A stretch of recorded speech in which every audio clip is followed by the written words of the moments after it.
Welcome to the Protecting Your Nest podcast. It's a new year, and so many of us have decided that this is the year to achieve our health related goals. To achieve that, many of us are not just focused on eating better, but also have recognized the value of moving our bodies and becoming more active. But for some of us, the thought of exercising seems more like a chore than something to look forward to. So, how can we overcome this with so many priorities occupying our time? My hope is that today's guest will help provide some perspective and maybe remind you of the way you exercised in the past and you did it by having some fun to get into shape. Today's guest is Brandon Hampton. He's not only my oldest son, but is the host of the Ritmos Negros podcast, which is also translated to mean Black Rhythms. And he actually shares his podcast in both English and Spanish. He received his undergraduate degree from Washington University in St. Louis in International Studies, Spanish, and Marketing, and is now completing his MBA at WashU this summer. And he really has a strong belief that we should use dancing as one of our main options to get our bodies moving again. With that, my son, I welcome you to the Protecting Your Nest podcast. Hello, I'm so excited to be here. Thank you for having me. Well, I am excited as well. And actually, this is not your first rodeo, as your granddad would say. You've actually had a lot of time to sit in front of the mic and do a wonderful podcast. And in fact, I think a good way to introduce your podcast is to simply share your introduction. So I'm going to share your introduction with my audience so that they can hear the magic of your wonderful podcast. Toca la clave, suena el bongo, hazme un tumbao que el ritmo lo pongo yo. You are now listening to Ritmos Negros, Black Rhythms. And I am your host, Brandon Hampton, dance enthusiast primarily in Afro-Latin styles such as salsa and bachata, Washington University and St. Louis graduate with majors in international studies, Spanish, and marketing, and interests in uncovering hidden truths in history and uplifting historically misrepresented groups of people.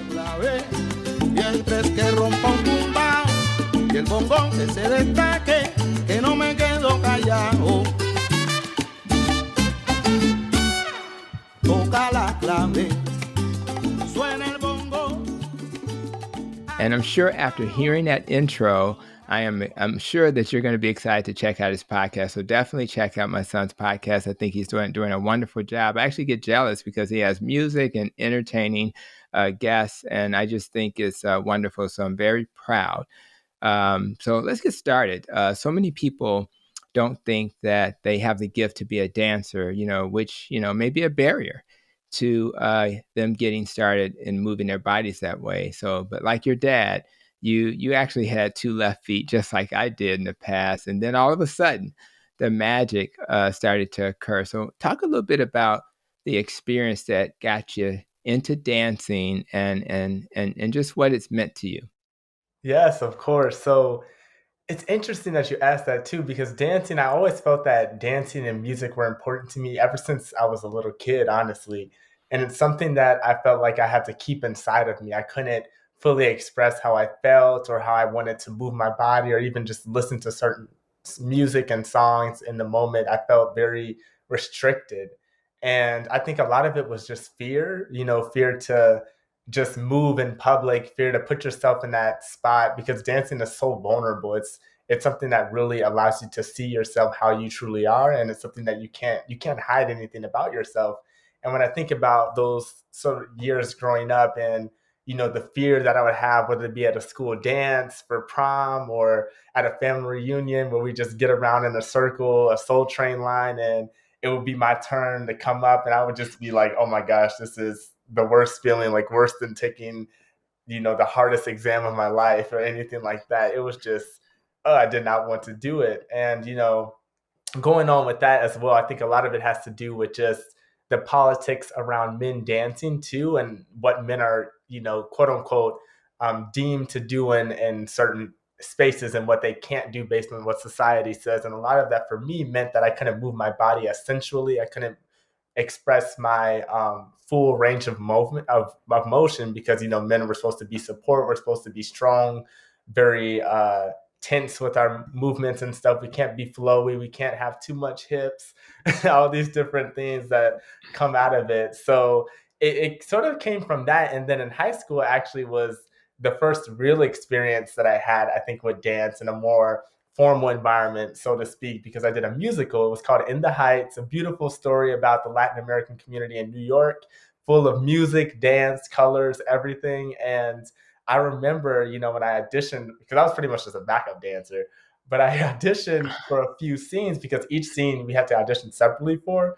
So in this one specific scene, I was so nervous, and the choreographer took me aside and he was like, if you get the steps right, then I'll let you be in the scene. But if you mess up, you're out. Because I was already like the weakest link.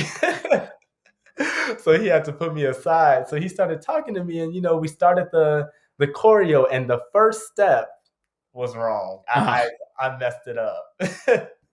So from that moment, it was already like, oh my God, I'm putting so much pressure on myself. I feel the pressure from other people. There was so much negative energy, and I just didn't want to associate myself with dance. But that play really, it connected to my passion for the Spanish language, because I've always took Spanish classes since middle school, even younger, and growing up with a Mexican babysitter really helped with that too. But I had a profound love for the culture. So naturally I was drawn to the music. And since I already had that music interest, Latin music was pretty much the thing I was going to be really into. So from that, I actually auditioned for college salsa dance team at WashU, which is something that when I think about today, I'm like, how is that salsa dance team is in St. Louis, but it ended up being a thing. And, that was a process in itself, but I ended up making the team. There were only about, out of 100 people, 15 guys that auditioned. So my chances were pretty high.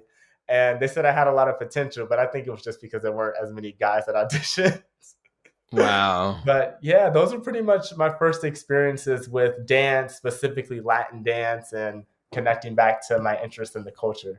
Yeah, I remember when your mom and I, heard you say you were going to audition. We were very excited when you actually achieved that goal, but we're still kind of shocked, to imagine this kid who was very shy. And I do remember in our culture on Fridays, it was like you had to dance on a Friday.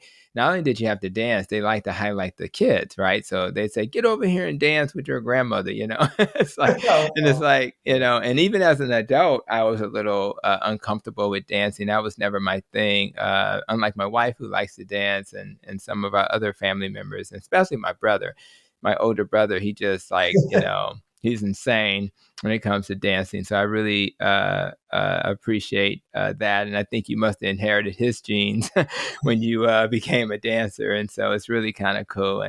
But I am also excited that you were able to embrace the Spanish language, took it to a completely different level, rather it's what you majored in, rather it's the dance part, and just the embracing of the culture. So all of that's been really cool. And speaking of that, I mean, that led to a lot of travel.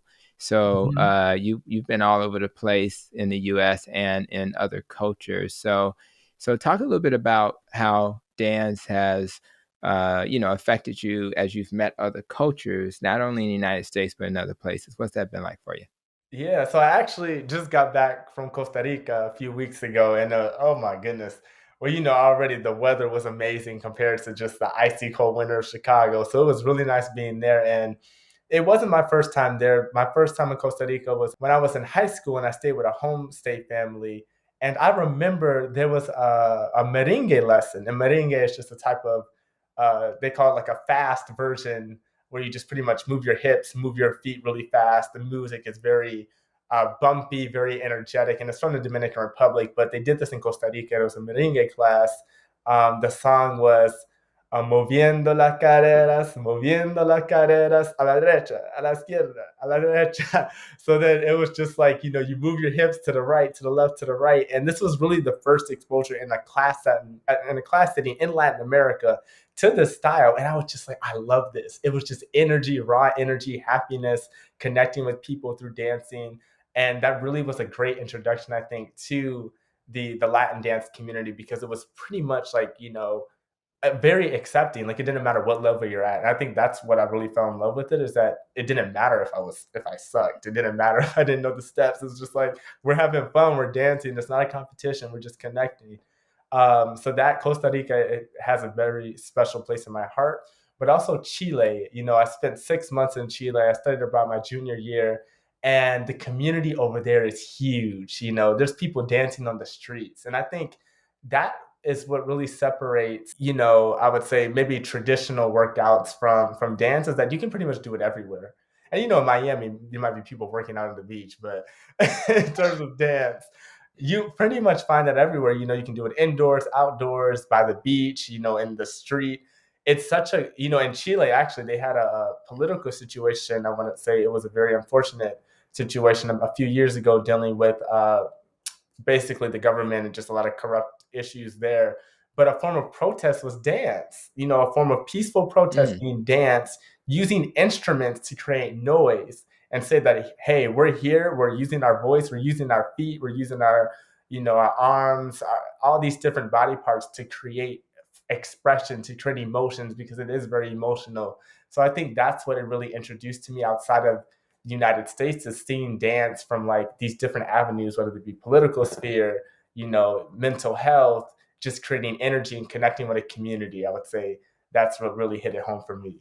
Yeah, I even think about when my wife, your mom, and I were in college, and in New Orleans, where we went to school at Xavier, we learned about the culture there, and they would have, the funerals would be like a little bit of a celebration. And during those funerals, people would literally be dancing in the streets to celebrate the life of the person who passed away. So even in death, dance can really add a lot of value to people's lives, and kind of, as you have described, it can give you an emotion, but an emotion that's adding value. Exactly. And although it's okay to, be sad when you're doing it, but it kind of lifts you up. So I could see how even in that setting, it's very helpful. And that's what I want to touch on next, which is, this podcast is about teaching. So I want to say, let's talk about the benefits of exercise and doing it through dance, and how those things can merge together. So let's start with the first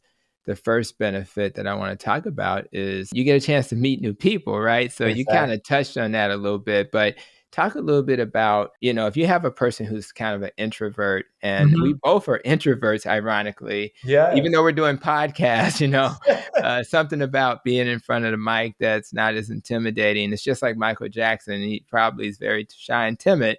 And then you put a mic in front of him, and then he becomes this incredible star. So talk a little bit about, why an introvert like you and I shouldn't be intimidated by dancing as a form of exercise.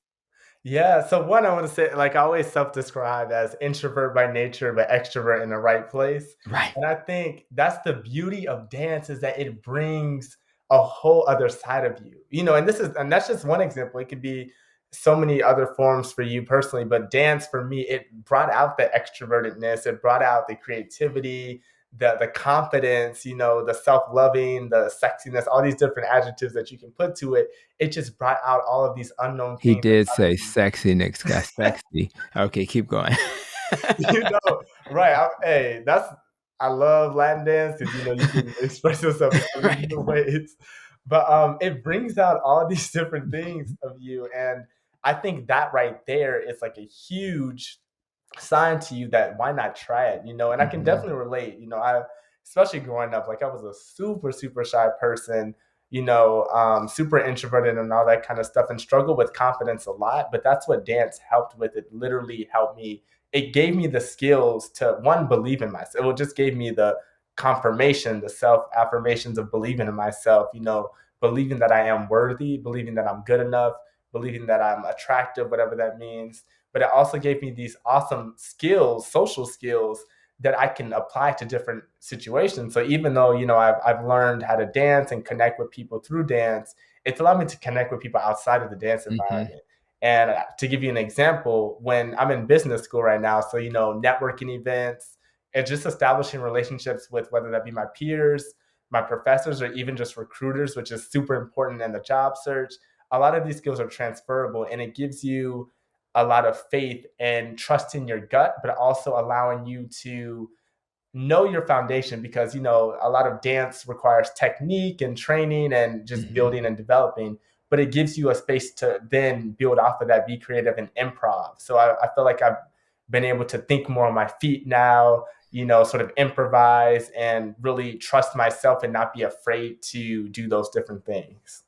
The word that kind of stood out as you talked is training and technique. And so if I'm trying to, so if the first lesson is that you'll meet more people and have these great experiences, the technique and training part is important, because if I'm introverted, I'm maybe thinking I'm not gifted to do this, Exactly. right? And one thing I loved about you is that you were, hate to say it, kind of smart. I gotta say, as my son was smart, but you were very able to learn something, a process, and then follow it. A lot of times when Exactly. the net one person, literally, I remember talking to you, is like, you gotta show me how to do it. But once I show you how to do something or tell you what the process is, you get it.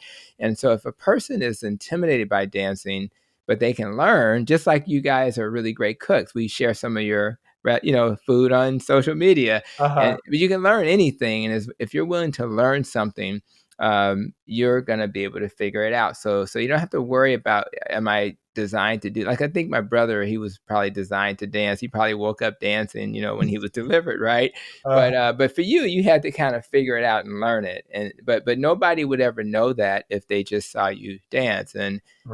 And I just think that's really important. In fact, this may be a good part of the podcast, to share some of the dances. So for those who are listening to the podcast, definitely go to my YouTube channel, and we'll have a link in the show notes so you can actually see my son actually dancing, doing some salsa dances. I think that'll be really enriching, and I think you'll gain a lot from that. So that's the first thing. You kind of touched on the second thing I wanted to bring to the table about the benefits of dance and exercise, and that's that self-confidence part. But I want you to go back a little bit and Mhm. talk about how you were able to come out of your shell and have, be comfortable being who you are. So talk a Mhm. little bit about what that meant to you in terms of that self-confidence to actually be exactly who you thought you were.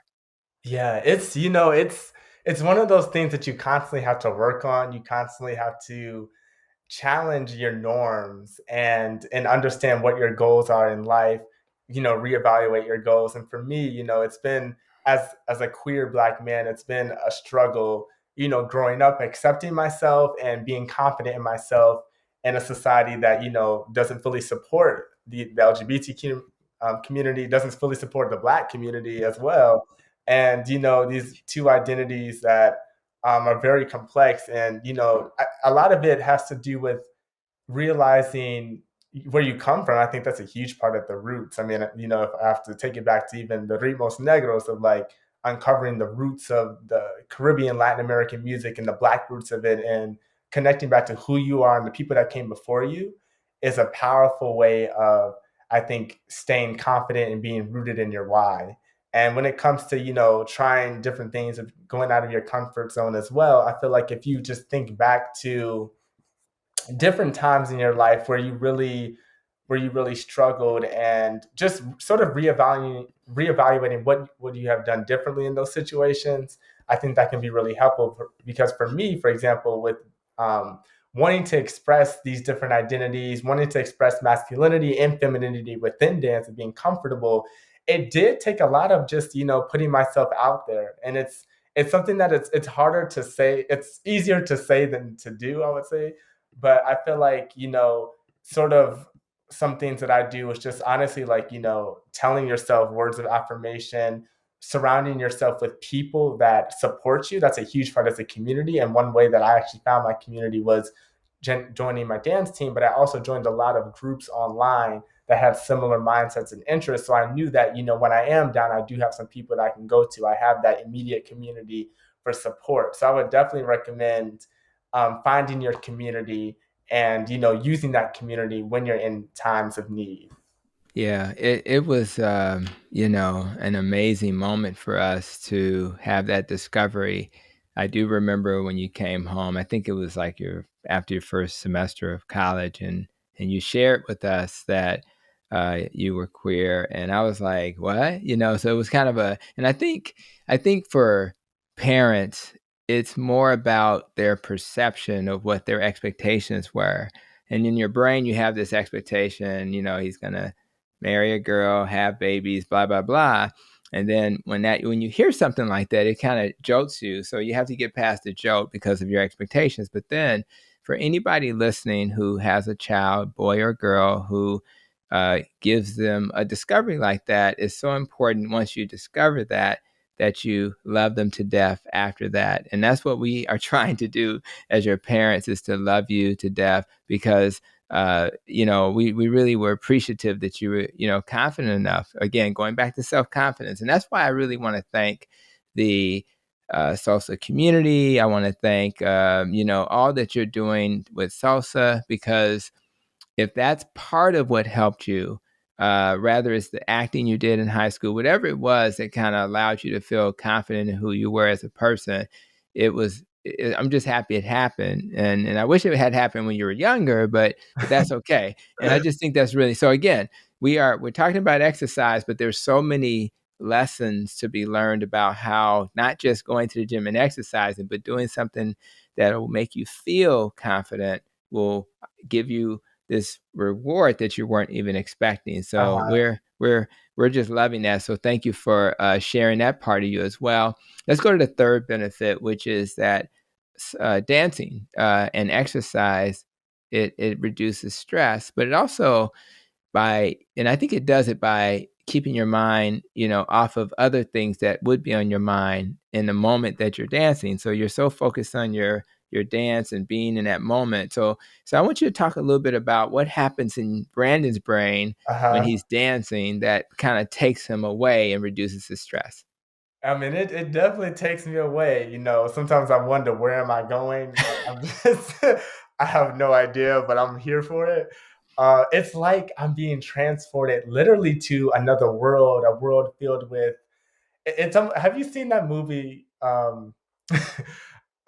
Movies like Alice in Wonderland, Hmm. Avatar, even like Hmm. that Cloudy with a Chance of Meatball movie. I don't know why that came into my head, I loved Avatar. I think we were all Avatar was like the Matrix. It was like, what did we just uh-huh. watch? Right? So it just takes you, and you're just completely in that world in that moment. You I forget you're in am. a movie theater. Yeah, so I get what I you're saying. it doesn't matter if I got an exam the next day. It don't matter if it doesn't matter what you tell me. Like, I'm not thinking about it when I'm dancing. I'm just thinking about connection. Yeah, connection. It's all about just. It literally takes you out of like almost your physical body in a way. I feel like that's a great way Mhm. of describing it. It's so surreal. It's so out of this world, and it feels like you're on this high in a sense because nothing else matters. You forget time. You have like this mental clarity and bliss. And it's something that with music, I always tell people like I wish I was like a musical note in a song because it's something that's so complex that when you listen to like a salsa song, for example, you hear the trombone, the drums, the piano, the claves, the maracas, the cowbell. There's so many different elements of it that all come together to this beautiful peace and unity. And if you just sort of identify those different elements, I'm talking about the drum rhythms now, you can hear like the beats that are also related to, the African roots, because in salsa, for example, you got a lot of the influence coming from specifically the Yoruba tribes. And when those tribes were, forcefully taken to Cuba, in order to preserve those traditions, they ended up creating, this fusion sort of religion actually called Santeria, which fuses Catholicism with Yoruba traditional belief. And you had these Yoruban gods that were sort of equated to, Greek gods, think Zeus and all those type of people. But in the African case, it would be Orishas, and they're synonymous term to Yoruba gods, and the orishas had specific movements. So when the person was channeling the orisha, they would call upon this deity, and you have someone like Yemaya, the water goddess, right, which helps with fertility and birth. So during when someone's in labor, they would call upon Yemaya, and someone would literally be possessed by the spirit and start doing these movements. So in Yemaya's case, she has a very flowy movement because she emulates water and the flowiness of the waves and stuff. So you get these moves that you see in present day salsa, you see in present day, Afro-Caribbean music. So that's that direct connection that you can also hear in the music, because the drum rhythm that's played during Yemaya's ceremony is still present in modern day music. And that's what is the beauty to me, because you don't only transcend places, but you're transcending time. You're literally hearing history, you're hearing the present day, and you're hearing the future. It's like, I don't know, you just feel like you're like a god or goddess on top of the world. That's the best way to describe it. What's amazing about hearing you right now, and I think this is true for people who are listening, you just took us away. You took us, with your words, right? We weren't dancing. Maybe we were dancing in our brain, but you just took us to another place.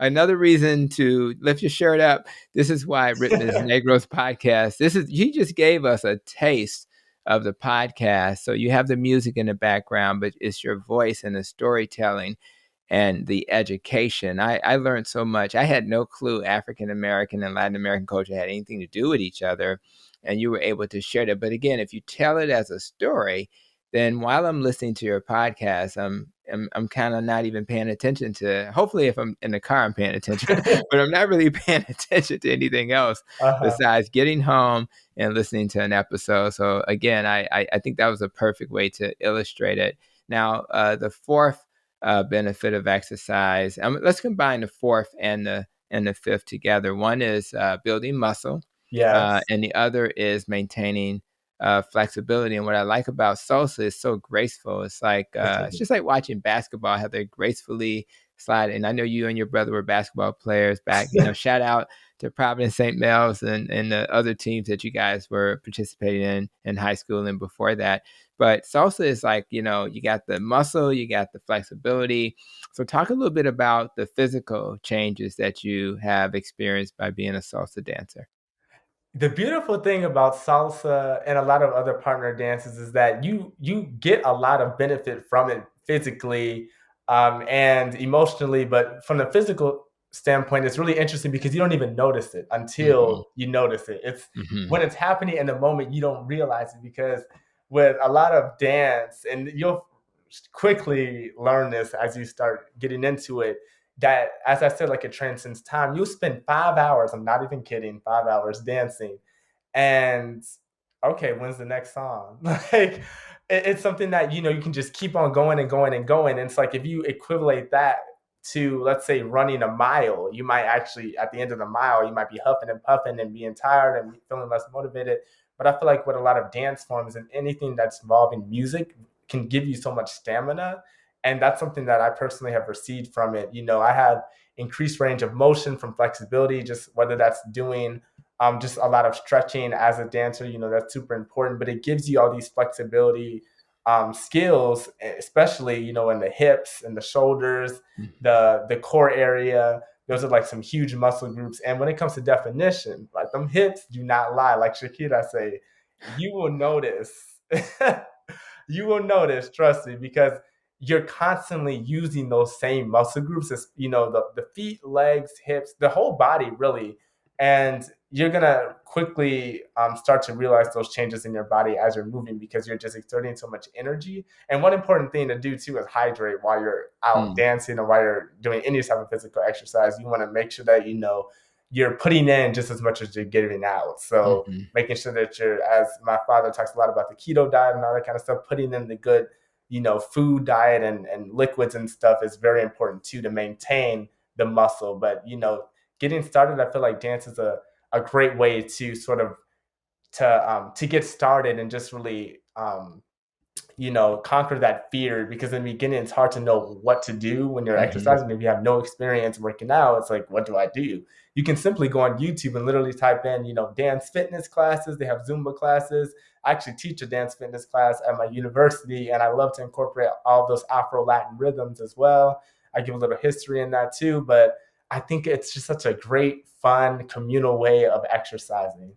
Yeah, I agree. It just makes a lot of sense. And again, I do remember being jealous one day when you took your shirt off. I was like, look at that. My son has become a young man, right? So really, that self confidence, going back to that, that comes from that, is safe when you're more flexible and got a little muscle. You're not as likely to fall. Even though I work with a lot of seniors in my clinic, even young people, if you have muscle and you're flexible, even if you fall, you'll probably be okay. And you're less likely to fall because the muscles will catch it and you'll be able to do. So it's just so many benefits. And I really appreciate that kind of comes with the package. And you mentioned the sixth benefit is you've already mentioned, we can touch on a little bit more, is just having that stamina Hmm. to kind of keep going.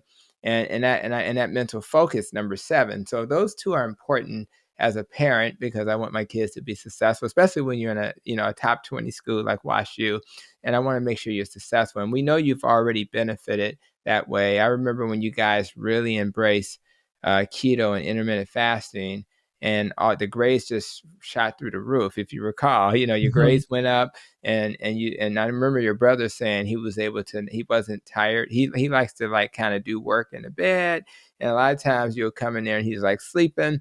But he said that since he started doing keto intermittent fasting and exercising, that kind of faded away. So talk a little bit about how your mental focus has changed with exercise and or your stamina that has made you even a better student. Yeah, that's a great question. I wanted to say to that as well, that when you're thinking about exercise, when you're thinking about anything that's exerting energy or activities that are physical like that, a lot of people say that, oh, I don't have the time to do this, or, Mm, it doesn't fit into my schedule. I have a busy schedule. I'm a working individual. I'm in school, all these different things, which are true. We are very busy people. But think about it this way. I would argue that working out will actually save you time. I think that it actually saves you time. And I'm just saying this based on my personal experience, mm, because working out gives you energy. Like, it gives you the stamina. Like, it quite literally gives you the energy you need to do work and stuff. So, and it's not something, I think a lot of times when we think about working out, we feel like we have to set aside time for mhm, this, like a block, an hour block, or do something like that. But in reality, all you need is 15, 20 minutes, if mhm, that, customize it to your day, customize it to your personal life. But if you spend these 15, 20 minutes in the morning too, when you start your day, you'll realize just how much you can get done. And mhm, I think that's the cool part about it when it comes to stamina, because it's not only like, energy in terms of physical energy, but it gives you the mental energy. It gives you all these other attributes that you can use to other things too. It's sort of like you're fueling your body with the exercise. So I think if you think about it more so as something that will, like, an energy booster instead of a chore, I think that can help you a lot with the perception of exercise. And also, for those who are wanting to get just started, I think utilizing social media, YouTube specifically, is a great resource, because you can do a lot of follow along exercises. So two people that I really love are Belly Juice. He's a guy that has really interesting character, that he creates his own customized workouts. He has lower body workouts, upper body workouts, anything that you can imagine. It's very rep based, so he does a lot of reps and different things. And then someone else I recommend is Heather Robertson. Her exercises are really great for people who want to develop more flexibility too, because she incorporates um, at home workouts that have flexibility training, as well as no weights. So you don't even need weights. You don't need to go to the gym to work out. You don't need any equipment. You just need your body and the floor, to be honest. And there's so many things you can do with that. So for those looking for something a little bit, more cost effective, those are two free YouTubers that actually have like full, like, I know Heather has a 12-week workout plan that you can literally do that. I was starting. So that's a great resource in addition to the dance fitness classes online. Feel free to reach out to me as well through my podcast page at Ritmos.Negros on Instagram, or Ritmos Negros podcast on Facebook. I would be happy to give you more recommendations on that. But definitely, it gives you the energy you need to really just start the day, and even at the end of the day wanting to like stretch a little bit more, so when you go to sleep you'll have a great night's sleep. So it really elevates all aspects of life.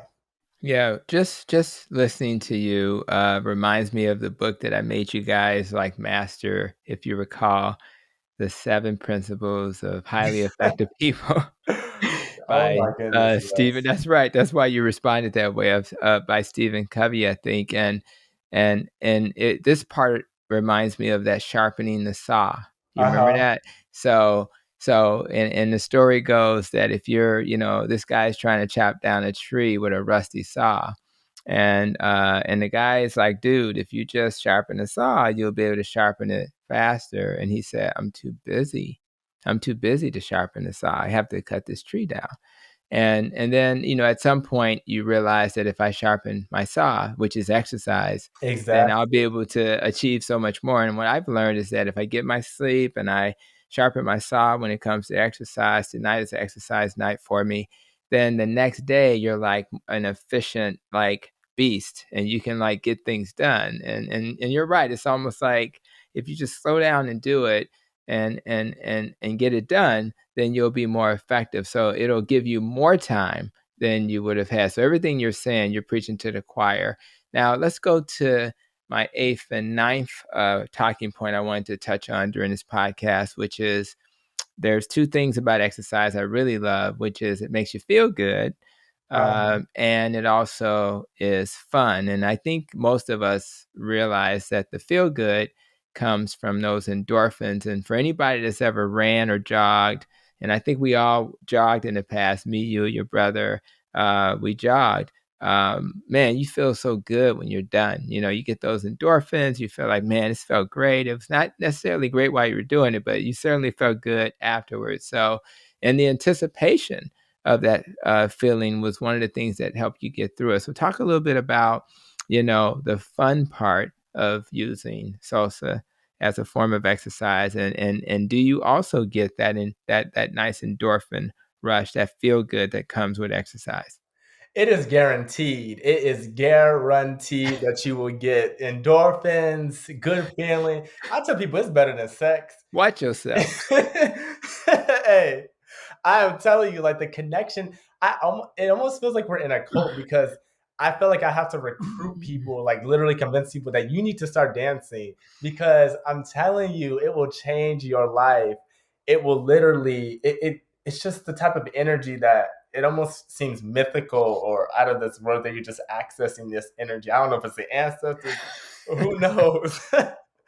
But it is something else. And dance, it's one of those beautiful things that, as all the benefits that we mentioned, but you're also, the beauty of it is that, like I said, it's communal. You're connecting with Mm-hmm. other people. You have this immediate satisfaction of connecting, but also the immediate sort of acceptance from other people that you're doing okay. It's motivation. A lot of times in traditional exercise, it's hard to get motivation on the spot, or it's hard unless we have like a coach or a trainer in the moment to keep pushing us to keep going and do more reps and do all this.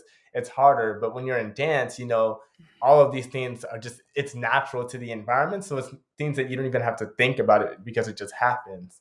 So I think like a lot of those have like kept me doing this. It's something that I will continue doing for the rest of my life. And also, I think dance is one of the most sustainable in terms of um, practicality of longevity. So this is something that I've seen personally. I've seen people as young as, in the preteen age, as old as senior citizens age. It's like there's no limit. It doesn't matter, where you come from, what you look like, your weight, your ethnicity, your age, whatever it is. This community, the dance form, music, it accepts all people, and it Mm-hmm. accepts you from where you are, and it will take you to wherever you want to go, because that's the beauty of it. Like you have that much freedom in it. It doesn't limit you in that regard. So I definitely feel that it's probably one of the most encouraging forms of exercise, I think. Yeah, I love that. Other than having to edit out the sex part for your mom, I thought that was a great response. we won't tell her. We won't tell her until it's too late. So it's all Uh-huh. good. So, but she'll probably be holding her breath this whole interview. So it's all good. So thank you for that. And I think so those were the principles I really wanted to share. I do want people to know that in order for you to have a great body and be healthy, you probably do things beyond exercise. So take a moment and tell us what else besides dancing do you Mhm. do as a form of exercise? Yeah, so I love, like I said, those follow along workouts, and a lot of it. I've, especially because of the quarantine and not being able to Hmm. access a lot of public spaces. I've been doing a lot of at home workouts, a lot of yoga based workouts, a lot of workouts that aren't necessarily you're trying to like um, I would say like you're not using weights, so it's not as much you need the equipment, but you're using your body as a training ground. So I definitely recommend that, whether that be cardio based workouts or if you want to target specific muscle groups, push ups, sit ups, that's an easy one. You can even like when the weather gets better, you can start jogging around. That's what I actually did during the summers. I would just jog places Hmm. and listen to music while I do it because then I get really hyped and it just reminds you of dance again. So it's just like I run even faster. So those are some really great ways. I also recommend, doing a lot of high intensity training. So this is something that includes and it's sort of in the same mindset of doing workouts that are not as long, like Hmm. like an hour long. You can do that, but if you're short on time, like 15, 20 minutes. So like do a lot of high intensity things with limited breaks and you'll get a lot done in a very short amount of time. You'll be huffing, puffing, sweating. You can feel the burn in that sense. So I would look up the HIT, that's what it's called, HIIT workouts on YouTube as well, to really get going with that.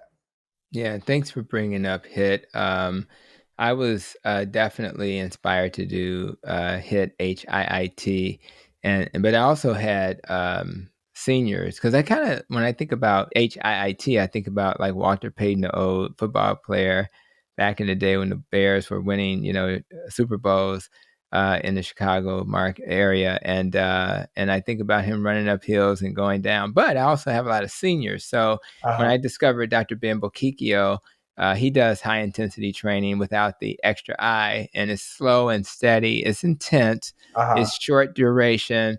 And a lot of the seniors that I work with can tolerate that, although it's good for everybody. uh-huh, So I think that bringing that up, and I'll have a link in the show notes because I did interview Dr. Ben Bokikio, and we talked about his methodology and why he believes that works. And that's primarily how I exercise because I'm so busy. But I agree with you. You can intensify it and get it over with, and then let your body recover. And I think that's the key.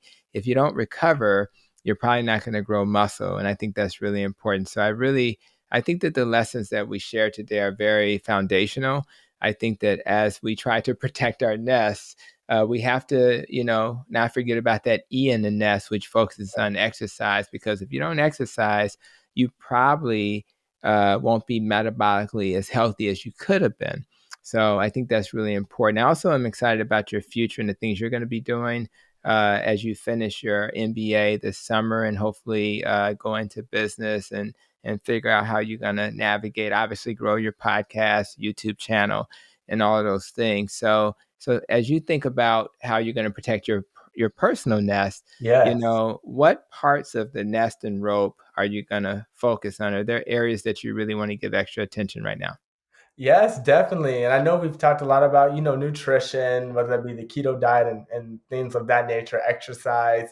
I think for me, stress is a huge one, especially in business school, we're surrounded. Stress is pretty much guaranteed. It's our lives as business students.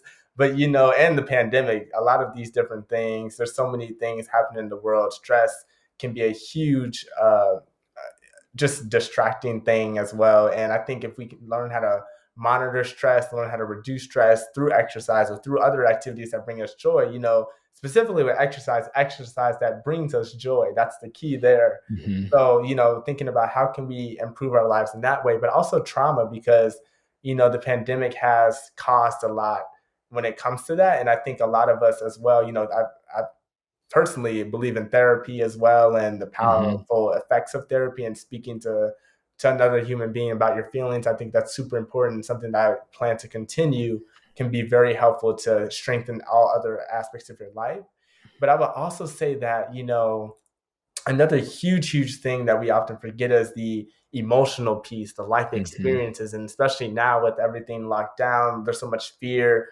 We sometimes forget to learn how to live with the present. And I think one thing that I suffered from a lot was hoping for the future in a way that took me out of the present. I felt Mm-hmm. like over this quarantine, I lived a lot of my life thinking about, oh my God, I can't wait till this date happens, or I can't wait till the pandemic ends, or I can't wait till blah, blah, blah occurs. But I was just pretty much waiting, hoping for something to happen. And I think now, you want to stay hopeful, be positive. At the same time, you want to live now. So, Mm-hmm. unfortunately, we live in a pandemic, but what can we do now to just make the best out of life? Because Mm-hmm. the fact that we're living right now is a blessing in itself.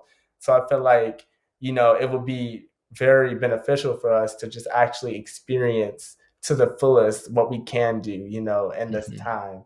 Obviously, being respectful, being safe, and all those different Mm-hmm. things. But I think that's a huge part of it, and something that I really look forward to in 2022, and just continuing to, see where life takes me, because these past 2 years have been the most challenging, but also the most exciting years of my life. And I've seen myself grow in so many different ways. I've accomplished so much. And, I've went a lot of different paths that I didn't expect to go, but Mm-hmm. I feel like it's all a part of the plan. So just just believe in yourself, and that will take you really, really, really far. 100%. I remember when I started protecting your nest, and you were like, "Dad, what are you doing?" I said, "I'm doing a podcast." And you said, "I want to do a podcast." And I thought you were kidding. So I really agree with you that we both are doing things that we never anticipated doing, and we're really enjoying it. And it's allowing us to spread our wings and to have a voice, and hopefully to inspire people. So if people want to continue to be inspired by you, how do people connect with you and get to your podcast and other stuff you're up to? Yeah, so you can follow me at ritmos.negros, Ritmos.negros, meaning Black Rhythms. I'm on Instagram. You can follow my podcast, Ritmos Negros Podcast, on Facebook. You can listen on Spotify or Apple Podcasts as well. Feel free to hit me up with a DM with any questions you have. I'm Brandon Hampton, so you can follow me on any social media app under those names as well. I mean, this is such a great opportunity to speak with you, Dad. I love talking about this kind of stuff. So thank you so much for having me. Yeah, and I appreciate you. Thank you for making it easy to find a guest for this episode. And again, I will continue to support you, and we're going to do this thing together, and hopefully we'll inspire some people. And I think that's why we were placed on this earth. So thank you so much for being here. Of course. And so again, guys, we had a great experience listening to a salsa dancer who just happens to be my son, and he shared how dancing has impacted his life. And hopefully, those who have faced barriers to exercising will rediscover the joy of dancing and possibly use this way of exercise to become more active. I really enjoyed this conversation, and I'm so proud of Brandon and what he's up to. I'm so happy he's spreading his wings, and excited that he has found his voice through his podcast and other things that he's doing. And for those of you who, enjoyed today's episode, if the pandemic has turned you into a couch potato, now is the time to get off the couch, turn on your favorite song. For me, it's one of my favorite artists has always been Luther Vandross, and I love Dance, ironically, with my father again. So one of my favorite songs, and just find that music that will inspire you to move your body. Today is the day that you'll make that pledge. Today is the day that you'll say 2022 is my year.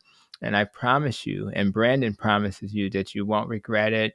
And guess what? You may even inspire someone who notices the changes that you're making in your life. So as we wrap up today's episode, as I always do, I only ask that you continue to be safe, be well, and continue to protect your nest.